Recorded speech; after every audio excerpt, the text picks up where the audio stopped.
and to customize the framework in a way that works for you, but not in a way that completely dismantles the framework. That's also what we hear often. It's like, I'm doing profit first, but it's not quite working. Tell me about that. Yeah. And it's not profit first. And so that leads me to my next question around it's an amazing framework, but sometimes as business owners and entrepreneurs, we're not very good at sticking to a system or a process because we like variety and so on. So what's your suggestion to those type of business owners who know it works and know it'll be good for them, but sometimes like a little bit of change in their business? You have to engage an expert. The analogy I go back to is fitness regularly because this is fiscal fitness, it's financial fitness. We all know to get stronger, you need to lift heavy things, eat protein, and sleep. So it's out there. How many people do that appropriately and well? It's very rare. So profit first, the concept is very simple and it's very accessible and doable, but most of us will fail to do it. There's a couple of reasons. One, there's nuanced things. The food diet I have with protein and so forth may be different than the food diet that you need to have. Maybe I have allergies and that constrains me. So there are uniquenesses. So the first thing with profit first is when setting it up, there's some basic accounts, but we need to set up the proper diet for the business.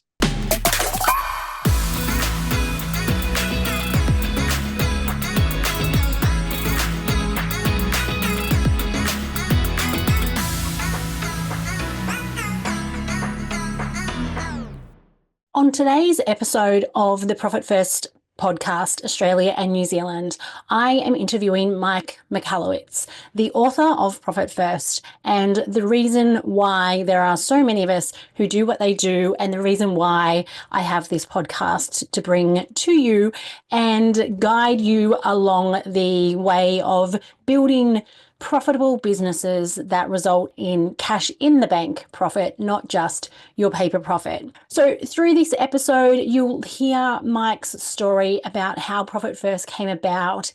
And at the end of the day, yes, he is an author who has written multiple books, but he is also a business owner, just like you and I. And the stories that he shares, so relatable, and many of us have been exactly where he has been as well. So take a listen. I hope you enjoy this episode, as I said, with Mike Michalowicz, the author of Profit First. Thank you, Mike, for jumping on the Profit First podcast for Australia and New Zealand. We are super excited to be able to start this podcast here to help Australian business owners in obviously Australia and in New Zealand, as well as those accountants, bookkeepers, coaches, and financial specialists who are considering becoming a certified Profit First professional. So I'd love to start with a little bit about the book, which 10 years ago it was published. Yeah, I think it is 10 years ago. And it's interesting as an author. Well, just like as any human being, we kind of lose track of time. It feels like it was forever ago, but I think it is 10 years. Did I tell you how I got started? No, tell us again. Okay. I wrote my first book. It was called The Toilet Paper Entrepreneur. And it was admittedly this like kind of irreverent in your face book. And in there was one line that simply suggested, oh, if you want to accumulate profit, do or take your profit first. And I call it profit first accounting back then. So, and it was almost a throwaway line. So can I ask a question on that line then? Yeah. Was it just for you, just a line that you kind of wrote as you were writing, or was it something that you had really thought about prior? It was something I was already starting to do. And it was like so obvious. I was like, oh, if you just take your profit first, like obviously you have profit and then worry about the business. So it was a throwaway line. And I'm like, probably everyone's already doing this, or at least gets the concept and there wouldn't be much value in it. And I started getting like emails and calls about that one line. Someone's like, I gotta ask more about this. And what does that mean? And whatever. I was starting to write for the Wall Street Journal at that time.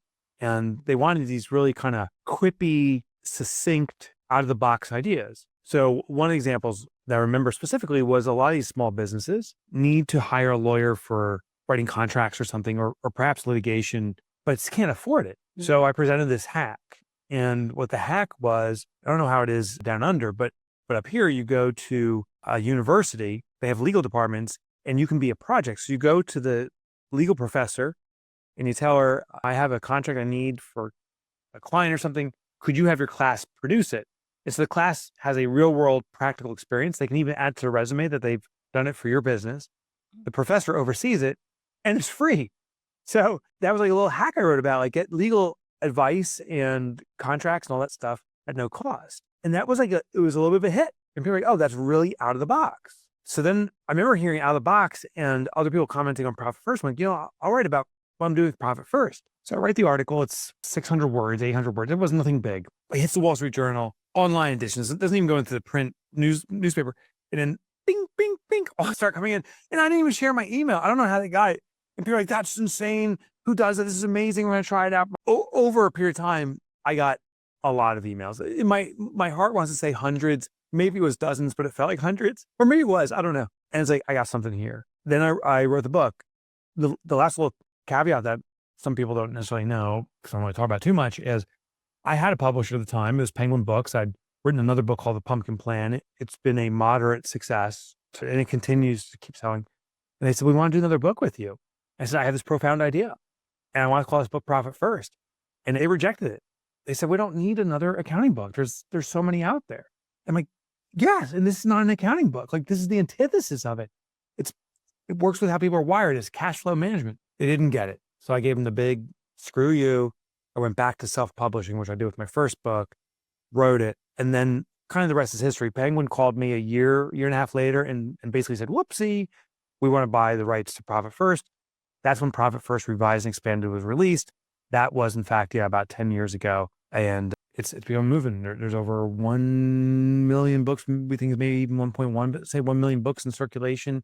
30 languages, just got translated to Maltese. I just got notified. And it's kind of become this de facto for small businesses. And the last thing I want to share is small businesses all over the world are discovering the book. Doesn't mean they're doing Profit First right. They're seeking you, Katie, and folks that are Profit First professionals to make sure they do it right. So that's the story. And I think even in that story, as a business owner, like there's so many lessons in that story itself that if you have something that you know is good, don't take the first no.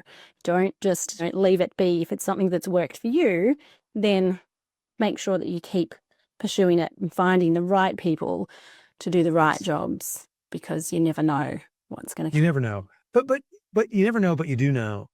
Particularly these large organizations, they have a formula that works, and so it becomes this kind of machine. And they say, well, if we spit out accounting books, this is the return we get. Second, something presents itself that's different, it's a mind mess for them. And they're like, well, this is not what big organizations do. And this is contrary. Forget it. So rejection, particularly from established organizations and partnerships, is a really good sign that you may have something that redefines industry. There's another form of rejection that you got to monitor, and that's the wallets of consumers. If they're rejecting you, listen closely. So the Wall Street Journal, what was nice about that is that was a subscription magazine at the time, online, newspaper, I should say. And so those people were paying for content. They were inquiring because it resonated with them. If it wasn't of value, they would be ignoring it at best, commenting negatively about it at worst. Yeah. So I had a paying customer base that was saying, this is something I want. The last thing, to your point, is the discovery of disruption ultimately comes from an internal source. Something that frustrates us, something that doesn't work for us, and you find the solution is likely frustrating other people. That is a great starting point. I struggled with profitability massively, and that became my solution, I thought obvious solution. But I also realized it wasn't obvious to me until 20 years later. And I was in business for 20 years prior and couldn't figure it out. So that means maybe other people are in business for a few years and haven't figured it out either. So then it became obvious that I should market it. So when wallets open up, you got something. When it's a solution that you found for yourself, but it was, even though it may feel obvious in retrospect, it was something that took time to get there. It's probably taking other people time too. And you mentioned there that you were in business for 20 years beforehand. Give us a little summary for maybe those who haven't read the book or don't remember your story as to those 20 years in business. Yeah. So I started my first business when I was 22 and 23. And it was in computer technology. The backstory there, I never aspired to be an entrepreneur. I know you and I had spent some time when we were driving together down to the event for Profit First Professionals, and you had a lot more entrepreneurial background. I love the stories about working on cars and stuff and how you're getting your hands dirty. I didn't have that in my family. My father worked a corporate job, and the expectation that I had for myself, but also my parents had for me was, you get one job when you graduate college, you see it through to your pension and you retire. And that was the norm for that generation. I couldn't get one job out of school. I got something, but it was nothing aspirational or significant for me. So I was working there selling hardware, computer hardware. And one night went out for drinks with another guy that was there. And he's like, why are we working so hard for the other guy? We should do this on our own. And admittedly, a few drinks gives you liquid courage. I'm like, my God, I can do this. Well, the beautiful thing is at 23, I was actually married too. They got married very young and we had a son. Now we have 3 kids. I still didn't have major obligations. Yeah, I had 3 mouths to feed, but we didn't own a house. We didn't have a mortgage. There was no college pending. Like a lot of these major expenses are coming back weren't there. So not that I even thought about it, I just said, oh, I can make more money doing this. So I jumped into it. I think ignorance truly can be bliss. Because if I knew how painful and how difficult it was, I'm sure I would have avoided it. And I wouldn't know you today. I wouldn't be experiencing what we're experiencing. I would work with so many wonderful people. All these great things I've experienced ties back to these little forks in the road that present themselves. And blazing forward because your heart says, yeah, just do it, is often, for me, the best path to follow, even though I don't understand the full context. So it was a computer company. It did okay. Out of raw effort and panic, it started to make some money and accumulate some debt. It was never a perfect business. And then the day came that the partners that were there presented an offer for me. It was funny. I don't talk about it much. It was a private equity deal, meaning they got cash together to buy me out, not because they wanted to. What happened was we had coming to the altar, the 3 of us, it was me and 2 of the partners. And I said, I think we can achieve big growth. I was very much in grow at all costs mentality, which is not a good mentality. The other partner said, I have a lifestyle now that I want, that I love. I don't want to work anymore. I don't want any more. I'm done growing. And I'm like, we got to go all out. And the other partner, Mill, said, I don't really care. I'll do whatever. And I said, I need everyone all in on this or I'm all out. And they said, then get all out. And so we struck a deal. It was equitable. I'm still great friends with one of the partners. The other one I've lost touch with, not out of any animosity. I just lost touch. And they bought me out of the business. The next day, I started another company in computer crime investigation, computer forensics. Right place, right time, got major opportunities. That thing grew explosively. It was never healthy again, but it grew explosively. And I had a partner in that. We sold the business, and that was the big exit. And this is where my story often takes off for the book. My ego blew up. I thought I was God's gift to entrepreneurship. I've got this all figured out. I'm 30 something years old now. And I'm going to do this over and over and over again. And that's when I had the great collapse. As an angel investor, I didn't know what I was doing. I blew all the money, wasted money on just wanting to look significant. Like I wanted to have the cars and I wanted you to know I got these fancy cars. I went on Hawaii for a sabbatical. I wanted everyone to know it's sabbatical time for me in my 30s. Just really dicky, douchey, or as you've called me once before, douche canoe. Now, you've never said that. But just really kind of douchey personality at the time. And I'm now most grateful for that because that was my awakening. Like that's not the human I ever want to be. Someone asked me, they said, when you die, what do you want people to say? That old obituary thing. And the idea is this legacy, the legacy you're going to leave. And I honestly, emphatically want at my funeral for someone to say, hey, he's a good dude. Like that is the win. If someone says, yeah, it's good. It's a good guy. Good dude. Victory, like success. I don't want, he sold 15 companies and all that stuff. That's just experiences. But impact is, he was a good dude. That wasn't even your question. I'm just. No, but again, it's a story that I think so many business owners can relate to, that getting to see their boss doing it and go, I can do that. I'm going to give it a crack.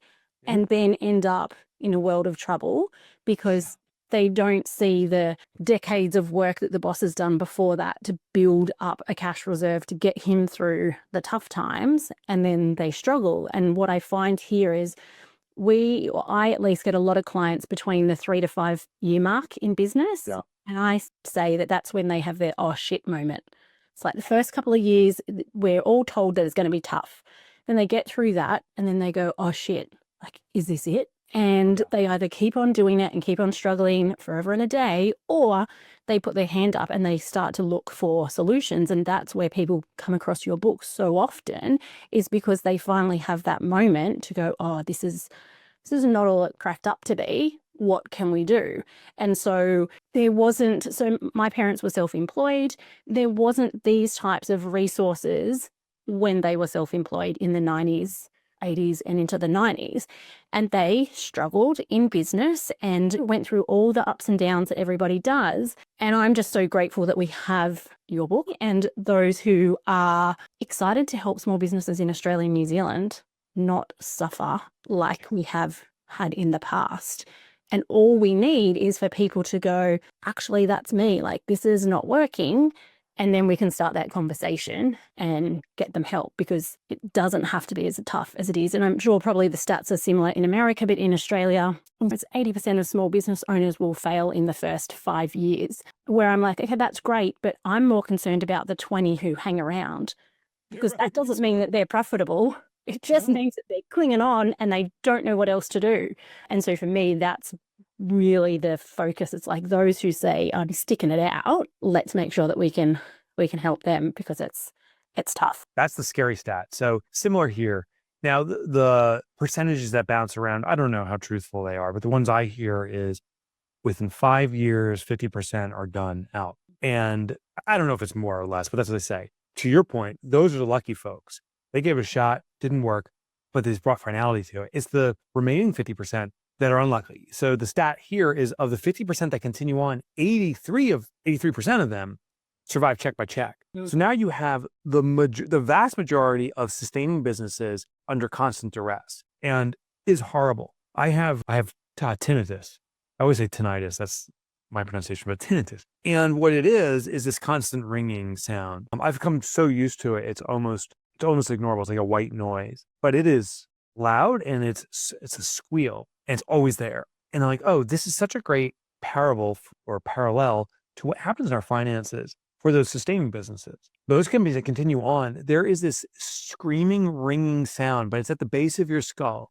You don't really hear it, subconscious, of stress and worry and frustration and anger and disappointment.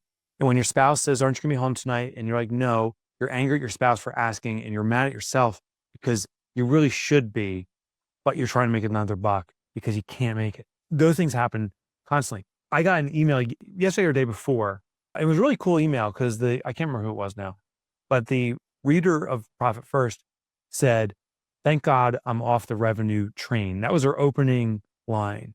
And the second I read that's like, oh, this person gets it. We, societally, globally, are programmed to believe that growth translates to success. The bigger your business is, the more successful you'll be. And if you're not successful, it's because your business isn't big enough yet. We see all the stories of these successful businesses. Well, look what these mega companies have done. But the reality is, many of these companies that we do see are following a different path to success. Many of those are venture capital backed. And if I'm VC backed, my goal is not to be profitable. My goal is to achieve a certain size and to be of certain strategic value so the business can be sold very quickly. So people put lots of money in my business, get it to a certain size, and we can sell this off and we'll make money on the exit. That is the atypical and abnormal approach. I would say less than 2% of businesses ever get any kind of funding like that. Probably less than 1%. The vast majority of businesses are bootstrapped. I'm doing it on my own. Maybe I inject some of my own money if I have any. Maybe I can get some family to contribute, but that's about it. The path for those businesses to success is healthy profitability the entire distance. So we're following the wrong path. 99% of us are. We got to follow this alternative path of being healthy at every single transaction. And I'll tell you, it gets rid of that ringing sound. The stress just melts away. And I myself do not pursue having a large business. I think the right size business will be always present for me. And if it grows to a larger size, fine. And if it shrinks to a smaller size, fine. I don't really care about that. What I do care about is the fiscal integrity of the business. There better be profitability every day, every quarter, every year. And that's what Profit First does for me and the people that employ it. And I think that's the same here in Australia and New Zealand as well. It's that when I'll be profitable, when more team, when I grow, when I hit this turnover. And the other one we hear all the time is, I can't be profitable yet because I'm growing. And my response is always, why would you want to grow an unprofitable business? It doesn't just magically appear, but that's super, super, super common here because we have been told that's how to be profitable. The bigger the revenue, the bigger you are, then you'll be profitable. And Australian and New Zealand businesses are certainly becoming more aware of that not being fact at all. Yeah. Unhealthy growth is called cancer. And when it comes to our body, right? So it's cells duplicating out of control. So there's growth, which is deadly. And that's why I see these businesses. What I explain is growth is generally is focused on sales, meaning I want more sales as opposed to organizational growth of employees. Like I want more people. That's part of the package. But when people say I want to grow, they're saying I want my revenue to be bigger generally. Well, revenue translates to obligation. Every time I sell something, I have to deliver on those promises. So the more turnover I have, the more obligation I have. And if I grow that more, I'm putting more and more stress on the organization. As a small business, usually that means more and more stress on the owner. So the owner's trying to grow their way healthily, and they're causing this cancerous stress on them, which then detracts them from efficiencies, replicatability, quality of service and products, and all these things.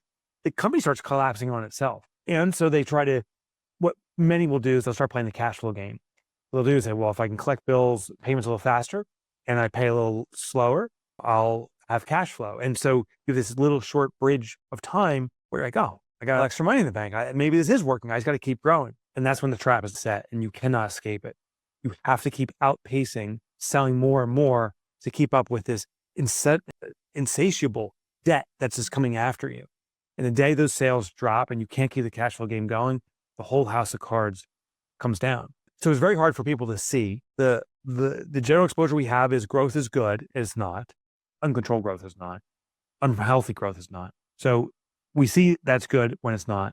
Secondly, we start going into place a cash flow game, which you can't play for long. We start accumulating debt, which is another version of the cash flow game. I'll pay for these expenses on credit card because it's equipment, which frees up my cash to pay payroll myself. So then I'm like, oh, I have enough money to pay myself. No, you don't. You just stole from your credit card to pay yourself. That's through a little game of yours. And that's when the collapse begins. The nice thing is you can turn it around if it's not too late. In some businesses, honestly, but you can't, in many cases, turn around abruptly. You can't just say, well, I'm going to take 20% profit. We have to unwind all the unhealthy things you've done. So in some cases, in many cases, we'll start profit first out slowly, start revealing what's happened, what needs to be fixed in the business, and then increase the profitability. I tell people, profit first, if you take 5 or 10% profit, whatever it is, profit first will never break your business. Profit first will always show you what's already broken in your business. It's just going to reveal the problems you've been hiding through cash flow games and credit cards. And that's the one thing that we hear all the time is often it's like, profit first is not working because I don't have any money to pay my bills. And no, that's profit first working. It's showing you exactly what area of your business is the issue. And it is 99% always more than one issue. And to think of profit first like a tool that helps you uncover that so that you can then focus on the most important thing to fix rather than, as you say, throwing money at it from personal funds or credit cards or overdrafts or loans to hide the problem that will just come out anyway. So I always have a little bit of a giggle when I hear that one. It's like, no, it's working. That's exactly, we want to see it in all its messy, not good looking financial state, because then we can start to fix it. It reveals the ugliness and it's scary. It's scary. And many of us, it's easier just to say, I'm not ready to face it today. And we go back to the old way. A similar analogy would be, why don't you, when you go to work, run up 2 or 3 flights of steps and see how winded you're at the top. When you get to the top, if you're exhausted, is it that the steps aren't working or is it that you're not cardiovascularly fit? Like it's revealing it. It's then the choice we have to make is, are we going to stick with this to become healthy and run those steps every day? And you'll see over time how much you improve, or are you going to hop in the elevator again? And at certain points, it's not going to be sustainable. It's just not going to work. With profit first, the one thing I see people do that does hurt them, that I beg they avoid, is they say, well, why just run 50 flights of steps day one? And then they have the financial heart attack. They take way too much money out and the business can't handle it yet. So by starting with a small amount, we want to have it small enough that it doesn't hurt us. Like it's not extreme, but it's enough to reveal a problem. For many businesses that are living check by check, literally a 1 or 2% allocation of profit will start revealing problems. For some businesses that are already doing okay, that are sustainable and actually distributing or paying the owner appropriately, maybe we can go with maybe 4 or 5%. And so that's what we look at. There is another risk too of running too small. Some businesses do 2%. Yeah, no problem. It's too easy. It's easy. I don't see anything going on. Then you got to bump that number up until you start feeling the pain, until you're winded a little bit.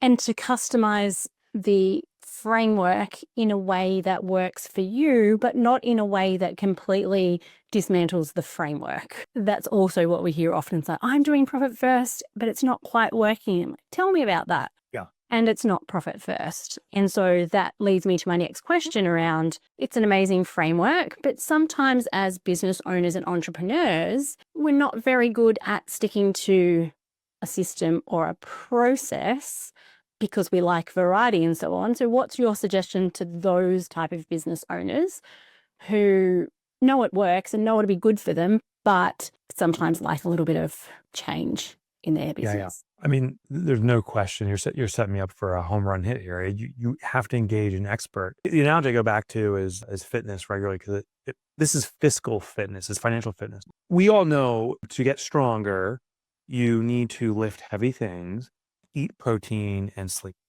We all know that. So it's out there. How many people do that appropriately and well? It's very rare. So profit first, the concept is very simple and it's very accessible and doable, but most of us will fail to do it. There's a couple of reasons. One, there's nuanced things. The food diet I have with protein and so forth may be different than the food diet that you need to have. Maybe I have allergies and that constrains me. So there are uniquenesses. So the first thing with profit first is when setting it up, there's some basic accounts, but we need to set up the proper diet for the business. And a profit first professional is someone who knows this. They're not only trained and certified on this, they've proven they can do it. They also have experience with other businesses and say, oh, here's an account you should add. Maybe you're considering a new employee. Here's a way to deploy a technique in profit first to make sure we can afford the cash flow for that employee before we make the hire. They can do these nuanced components. That's the first thing. The second thing is like the heavy weights. Like go to the gym and throw like 500 kilos up and like, oh, okay, I got this. Like you're going to rip your shoulders out. So what you do is you find something that gives enough resistance where you can start building muscle, but doesn't tear your muscles apart. So a trainer, an expert will guide you on that, but they also watch your form, because if you do something wrong, you can torque yourself. And I've seen people deploy profit first so wrong. Like they don't understand the tax account and they just totally mess it up and then get bamboozled when tax time comes rolling around. Profit first professional, assures that there's a frequency. A trainer will tell you, you got to get to the gym maybe 3 times a week, but maybe for your protocol, 5 is better. And for me, it's got to be 7. So they tweak the protocol. And the last thing is accountability. I have a trainer for when I work out, periods. Right now I don't, but I will hire someone again. It's the ultimate form of accountability. This person is giving me the right direction. They're telling me what to do to achieve the goals I want to have, but they're showing up too, to be there in conjunction with me. And that's what PFP does. The thing I hate seeing, and I get these emails, I get a lot of emails. I get them every day, probably 2 to 3 an hour from someone somewhere in the world that's doing profit first. And the ones that crush me is when they say, I'm going to give profit first a try again. Tried it 4 years ago and I got to try it again because I'm in a real world hurt. And why it hurts me so badly is if they only worked the system right, if they used a profit first professional to get guidance, oh my God, 4 years have passed, how healthy that business would be. And now they're trying to give it a start again. That's the ultimate sin. And I get those emails too. It's like, hey, it's finally time. I'm going to do profit first. I'm ready. If everything's ready. And it's like, but they're always in such a worse position than what they would have been previously. Yeah. And I guess that's some of the myths around profit first, that you have to have, everything has to be perfect, that your bookkeeping has to be all perfect, that you have to really know and understand everything before you can do profit first, when in fact, that's not the case. No, I would argue it's the other side. Like the imperfection is the almost preferable. I don't know if that's the right choice of words, but when you start it now, it starts aligning cash flow awareness immediately, because we do this at your bank. So every time I've talked to countless entrepreneurs throughout Australia, New Zealand, or the globe. I've yet to visit any country, anywhere in the globe, where the entrepreneur does not log into their bank account to see what their bank balance is. Like that's the natural tendency. So what Profit First does is, because this happens at your bank, any bank in the world will support this. It works. It's just a setup within bank accounts. You have this instant awareness. And so that starts bringing what I call cash flow clarity. You start understanding how the money's working, which then makes cleaning up the system and organizing all the other stuff far easier. It's pre-categorized. So this desire to clean things up and really understand the numbers and then deploy it is actually, I think, the backwards way. Just deploy it. And it doesn't matter what accounting system you have, or if you don't have one, it's because it's cash flow. It doesn't matter what you have. It works with anything. So just get the system started, and you'll start having this intimate understanding of your numbers, and the cleanup and the organizing becomes so much easier as a result. And another one that comes off the back of that as well is often an apology around how bad their numbers are, which I find so interesting, but it's just highlighted over all these years I've been doing it, how much shame that we have around our financials and our numbers, because we see others doing what we think is amazing because they've got the car and the boat and all those bits and pieces. But I've looked in the back end of a lot of businesses over the years enough to know that it may look great on the outside, but it is very, very rare that it is not looking like a mess behind the scenes. Right. And so that's something we always try to let business owners know, that it doesn't have to be perfect. Yes, it may be not as good as you would like it to look, but that's okay. That's what we're here to do. We're here to help you work out what's wrong and fix it. We don't judge where you're at, how messy it is, how much debt you have, how overdue your tax bills are, any of those sorts of things. And I think that's something that, particularly here, financial professionals have always been, accountants have always kind of been held to a very high standard, and great ones should be. But that also stops people from taking those steps because they feel like they're not good enough to be able to reach out to somebody to get the help. And that's one thing that we just really, really want to change. It's the longer you leave it, the harder it's going to be. And oh my gosh. Yeah. It is important to say you're not alone. I mean, like, it's the vast majority. I was just in Montreal, Canada, and presenting to all these entrepreneurs. And I said, you don't have to tell me, but in this room of very successful people, I would say 60 to 80% are struggling. And you kind of get you get the yes. There's an analogy that goes back to poker. I'm a marginal poker player, but I do enjoy getting together with some mates and playing a few rounds. And what's interesting is when I have a weak hand and I'm going to lose my bet, I start to bluff. Oh, better than I thought. I throw some chips down just to scare people off the table. Because the goal of the bluffer is that the other people think you have a strong hand, they walk away, and that's the only way you're going to secure the victory. Conversely, when you have a strong hand, you feign weakness. You do the reverse. You're like, oh, I don't know if I should do this. So I'm just going to stay in just for a little bit longer, because you actually want everyone to stay, because that's how you win. It's just an interesting analogy that I experienced with humanity. At my weakest financial state is when I had the most blustering, the most bluffing. Look at my success. But look at all these things I have. And when I was on this downward spiral, I still clung to those things to show, to prove I was worthy. Mm. Interestingly, today I'm in, and for quite a period of time, thank you to Profit First, have been in my strongest financial state. And maybe things will change. They never do, but they could. I have very little compulsion to show anything off. It's gone. So what I've discovered is the most successful people are the least likely to demonstrate that success, because they don't feel compelled. They just have that inner confidence comes about. So we all need to be very measured in observing others. If someone looks like they're crushing it and they're making a stink out of it, they probably aren't. The second thing is, you need to check in on those people and make sure yeah. Hey. Yeah, you really do. You really do. And there's a struggle, and it ties into dopamine and serotonin. It's very difficult to acknowledge struggle when you're struggling. It's a form of depression. That's why when people are struggling, often disengage and they remove themselves. They leave this kind of wall out there of looking successful, they hide away. So that's one thing. But also when I acquire something, in the temporary moment, I feel dopamine and serotonin release. I'm like, okay, I'm back on track. And the next day, the consequence comes of a bill I can't afford. So that's one point. The second thing I want to share is everyone's been there, and they haven't been there yet. They're going there. So if you're in the struggle, congratulations, you're there, because everyone's going to experience that in some capacity, in some way, someday. And the folks that maybe haven't had it yet, it's a coming their way. So congratulations, you beat them to the punch, but we need to fix it. The worst scenario is to allow it to define you, the struggle, and say, well, I guess this is who I am. And that's what I hear from some people. I suck at math. I'm an idiot. I don't know how to run a business. And that's all not true. if you've started a business, if you're running an operation, if you're able to create some form of revenue coming in, you've got it all pretty much down. We just have to make a few improvements behind the scenes. You're not an idiot at math. You just have to have a system that works with how we do math. And that's what Profit First will do. And if we feel like we're not great at maths, we have to remember that we're not in high school or school anymore. Okay. That's not where we are. And when you have the right specialist working with you, they can work to your strengths and teach you in a way that makes sense for you. And it's really simple and easy. That's probably one of the things that I find I hear all the time. I'm not good with numbers. Maths is not. No. I'm really great at this part of my business, but not that part of it. And my response is always the same. You're not good yet. And that's because nobody has shown you how to run a good cash management system in your business. Right. I'm in. My wife and I, just this past weekend, we were out for a drive and we drove by a school, ironically.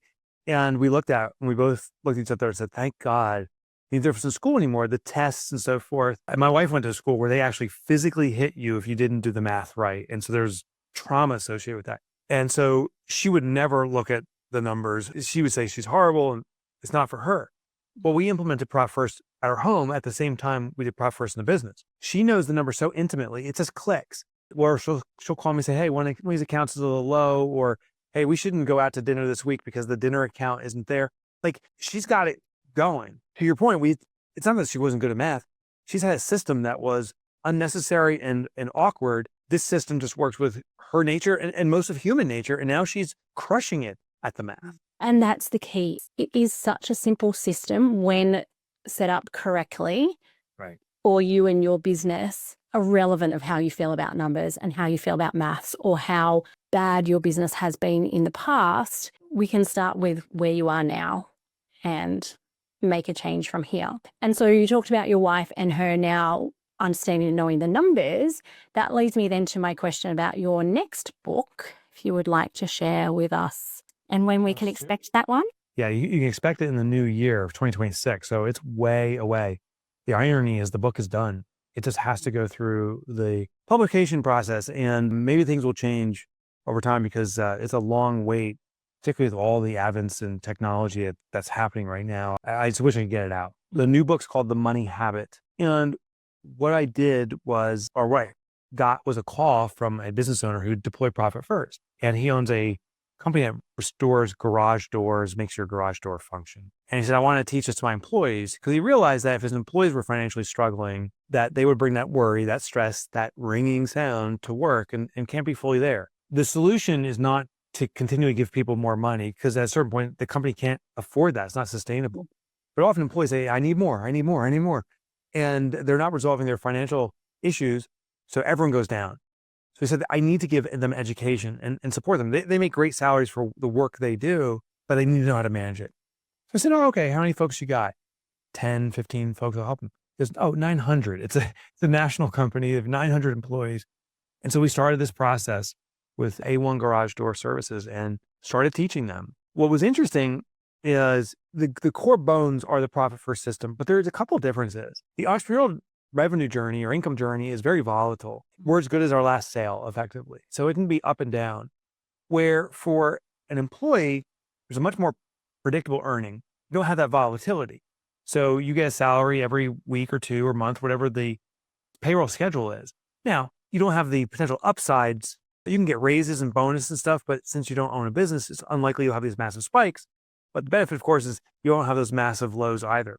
So how do we build the system for someone with a more predictable income? That's simple. But the other thing that was interesting was I found that there's 4 distinct seasons that people are in financially. So the first season, and not necessarily the starting season, but a season for someone could be the recovery season.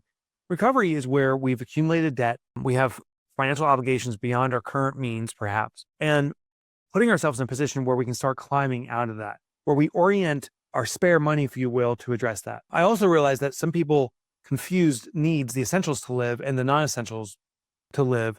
And how do we bifurcate that out? So we set up multiple accounts. We have an account for needs, the essentials, wants for the desires, like going out to dinner. And then the dreams, that's the big stuff, vacation perhaps, or some people, maybe it's buying a home or something. So season 1 is the recovery season. Well, when we're doing this, we got to get the needs, but the wants and dreams, we're still going to address that. You always have to have something looking forward to That's the dopamine response. But we're going to orient a lot of the remaining money toward getting out of the problems of the past. Another season is what I call the activate season. And the activate season can happen anytime. This is where we have accumulated money, but we want to actively utilize that money. Traditionally, we think, oh, I'm going to wait till I retire and that's my activate. No, maybe you have children and you want to take that trip to Disney. That's an activation season. And maybe the season lasts for 2 weeks, or maybe it lasts for 2 years. The seasons can expand and contract. So recovery is recovering from debt, and that can expand and contract. And then we may switch to activate. But the other seasons are fund. Fund is preparing for future events or future desires. That's where we orient towards savings. And the last one's balance.